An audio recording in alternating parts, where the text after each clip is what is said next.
Hi friends, அஸ்ஸலாமு அலைக்கும். Welcome to daily cup of life YouTube channel. இன்றைக்கி நாங்கள் ஒரு சூப்பரான கிறிஸ்பியான அடை ரெசிபி வந்து பார்ப்போம். இது வந்து ஒரு சூப்பரான டிஃபன் ரெசிபி. உங்களுக்கு லஞ்ச் பாக்ஸ்க்கு வேணாலும் எடுத்துக்கொண்டு போயிலும், எவ்வளோ நேரம் வேணாலும் கிறிஸ்பியாக இருக்கும்.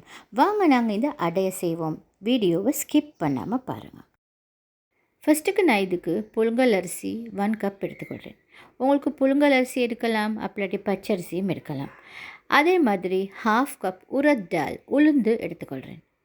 இப்போ இது ரெண்டையும் நல்லாவே வாஷ் பண்ணி அதே மாதிரி மூடிப்படுற அளவுக்கு வாட்டர் ஆட் பண்ணி அப்படியே ஒரு 2 ஹவர்ஸ் வச்சுடுவோம். இது ஒரு 2 ஹவர்ஸ் நல்லா சோக் ஆகணும். அதுக்கு பிறகு இதில் உள்ள வாட்டர் எல்லாமே நாங்கள் ஸ்ட்ரெயின் பண்ணிக்கொள்வோம். ஸ்ட்ரெயின் பண்ணிட்டு இது நல்லாவே இப்படி இந்த மாதிரி நல்லாவே சோக்காகவே இருக்கும். ஸோ அதுக்கு பிறகு இதை பிளெண்டர் ஜாரில் நாங்கள் போட்டுக்கொள்வோம். இது நல்லா ஃபைன் பேஸ்ட் ஆகிக்கணும்னு ஒன்று இல்லை, ஒரு அளவுக்கு நல்லாவே கிரைண்ட் பண்ணிக்கொண்டால் போதுமானது. இது நான் எல்லாத்தையும் இல்லாமல் ஒரு 1/2 மாதிரி இதுக்கு ஆட் பண்ணிக்கொள்கிறேன். இதுக்கு வாட்டர் மிச்சம் ஆட் பண்ணப்படா பிளெண்டர் ஜார் அப்செட் ஆகும். அதனால் நான் ஒரு 3 டேபிள் ஸ்பூன் மாதிரி வாட்டர் ஆட் பண்ணிக்கிறேன். ஸோ நல்லா கிரைண்ட் பண்ணி இந்த மாதிரி பேஸ்ட்டாக வைக்கணும். இந்த கன்சிஸ்டன்சி வரணும், ஃபைன் பேஸ்ட் இல்லாமல். நெக்ஸ்ட் வந்து நாங்கள் இப்போ இது எல்லாத்தையுமே எடுத்து இதுக்கு போட்டுக்கொள்வோம். பிளெண்டர் ஜாரில் இருக்கிற எல்லாத்தையுமே எடுத்து போட்டுக்கொள்வோம். திரும்ப நாங்கள் பிளெண்டர் ஜாரை வாஷ் பண்ணி எடுத்து 1/2 கப் ஸ்க்ரேப்ட் கோகோனட் எடுத்துக்கொள்ளணும். துருவின தேங்காய் 1/2 கப் எடுத்தால் போதுமானது. அதை பிளெண்டர் ஜாரில் போட்டுக்கொள்வோம். அதே மாதிரி ஒரு மீடியம் சைஸ் ஆனியன் பெருசாக கட் பண்ணி எடுத்துக்கிறேன். அதையும் நாங்கள் பிளெண்டர் ஜாரில் ஆட் பண்ணிக்கொள்ளும். உங்களுக்கு சின்ன வெங்காயம் ஆட் பண்ணணும்னு நினச்சிச்சின்னா நீங்கள் சின்ன வெங்காயம் கூட ஆட் பண்ணிக்கொள்ளணும். அதே மாதிரி இந்த அளவில் ஒரு ஜிஞ்சர் பீஸும் இதுக்கு ஆட் பண்ணிக்கொள்ளணும். அதே மாதிரி ஒரு கார்லிக்கும் இதுக்கு ஆட் பண்ணிக்கொள்ளணும். இப்போ அதையும் நல்லா நாங்கள் கிரைண்ட் பண்ணி எடுத்துக்கொள்ளணும். இந்த மாதிரி கன்சிஸ்டன்சி வைக்கணும். ஸோ அதையும் நாங்கள் இதுக்கு ஆட் பண்ணிக்கொள்வோம். அதோடைய 1 டீஸ்பூன் கியூமின் சீட்ஸ் ஆட் பண்ணிக்கொள்ளணும்.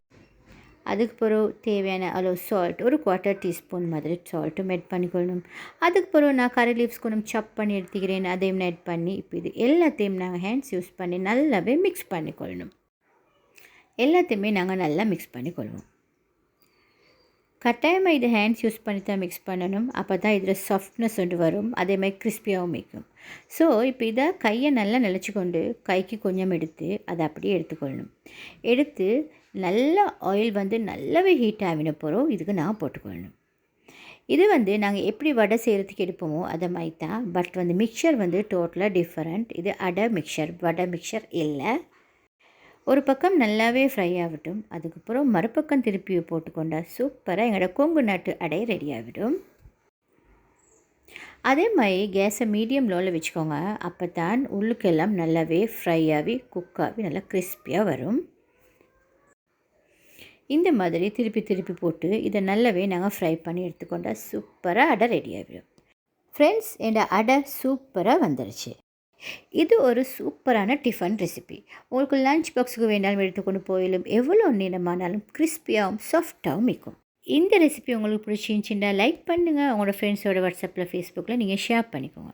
அதே மாதிரி நான் போஸ்ட் பண்ணுற ரெசிபிஸ், வீடியோஸ் உங்களுக்கு பிடிச்சிருந்துச்சின்னா நீங்கள் டெய்லி கப் ஆஃப் லைஃப் சேனலை சப்ஸ்கிரைப் பண்ணிக்கோங்க. இந்த பாருங்கள் ஃப்ரெண்ட்ஸ், எப்படி இந்த அடை உள்ளுக்கெல்லாம் நல்லாவே குக்காகி சூப்பராக இருக்கும். இந்த மாதிரி ஒரு சட்னி ஒன்று செஞ்சிங்கன்னா திண்டு கொண்டே வைக்கலும், அவ்வளோ சூப்பராக இருக்கும். இன்ஷா அல்லாஹ் இன்னொரு ஹோம்மேட் ரெசிபியோடு சந்திப்போம். Have a nice day friends.